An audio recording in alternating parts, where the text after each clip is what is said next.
کے علم اور حکمت کے مطابق اپنے کو ڈھالنا پڑے گا اگر ہم یہ ایکسپیکٹ کرتے ہیں کہ خدا کے فیصلے میرے حق میں جائیں۔ اور علم و حکمت خدا کا تقاضا کیا ہے؟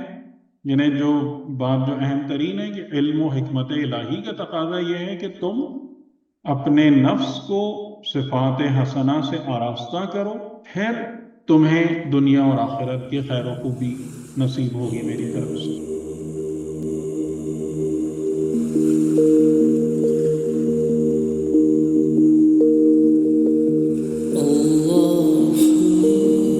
کہ آپ اس بات کو غور کریں کہ ہم جب خدا سے دعا کرتے ہیں اور ہم جب خدا سے اپنی حاجتوں کے پورا ہونے کی توقع رکھتے ہیں، میرے اس جملے کو بہت غور سے سنیے گا، ہم اس کو گاڈ آف میریکلز سمجھ کر دعا کرتے ہیں یا ایک علیم و حکیم ہستی سمجھ کر دعا کرتے ہیں؟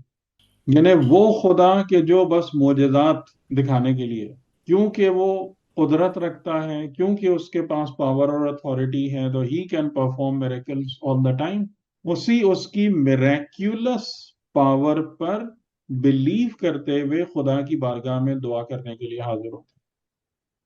بتائیں، یا اس کو علیم و حکیم، کیونکہ علیم و حکیم تو ایک نظام کے تحت چلتا ہے نا۔ علیم و حکیم یہ تو نہیں کہتا کہ اس کو اٹھا کے ادھر رکھ دو، اس کو اٹھا کے ادھر رکھ دو، یعنی میں بادشاہ ہوں جو دل چاہے کروں۔ علیم و حکیم تو یہ بات نہیں کہتا۔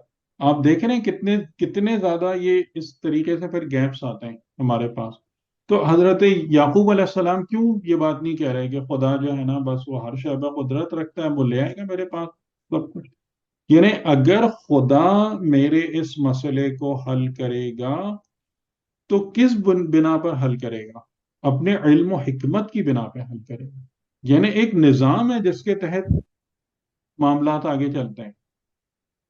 یوں ہی نہیں ہے الرٹ اب کے بعد اس کو یہ تار ادھر سے جوڑ دو، وہ تار ادھر سے جوڑ دو، اس طریقے سے نظام زندگی نہیں چلتا، ٹھیک ہے۔ اور ایک امام سجاد علیہ السلام کی دعا کا ایک جملہ ہے، یا من لا تبدل حکمتہ الوسائل، اے وہ جس کی حکمت کو وسائل تبدیل نہیں کر سکتے، یعنی وسیلہ حکمت خدا کو نہیں بدل سکتا۔ خدا کام کس بنا پہ کرتا ہے؟ اپنی حکمت کی بنا پہ کرتا ہے۔ یہ نہیں کہ آپ کوئی وسیلہ لا کے رکھ دیں اور اس کی وجہ سے حکمت خدا تبدیل ہو جائے گی۔ آپ دیکھیے گا صحیفہ سجادیہ کی دعا نمبر 13 ہے، اور ہم ہر وقت یہی ایفرٹ کر رہے ہوتے ہیں کہ نہیں کر رہے ہوتے؟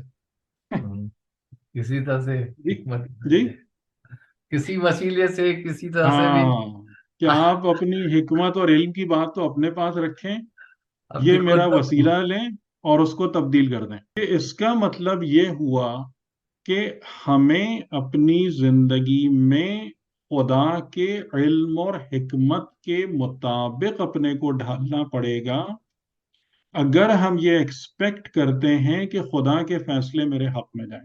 اور علم و حکمت خدا کا تقاضا کیا ہے؟ یعنی جو بات جو اہم ترین ہے کہ علم و حکمت الہی کا تقاضا یہ ہے کہ تم اپنے نفس کو صفات حسنہ سے آراستہ کرو، پھر تمہیں دنیا اور آخرت کی خیر و خوبی نصیب ہوگی میری طرف سے۔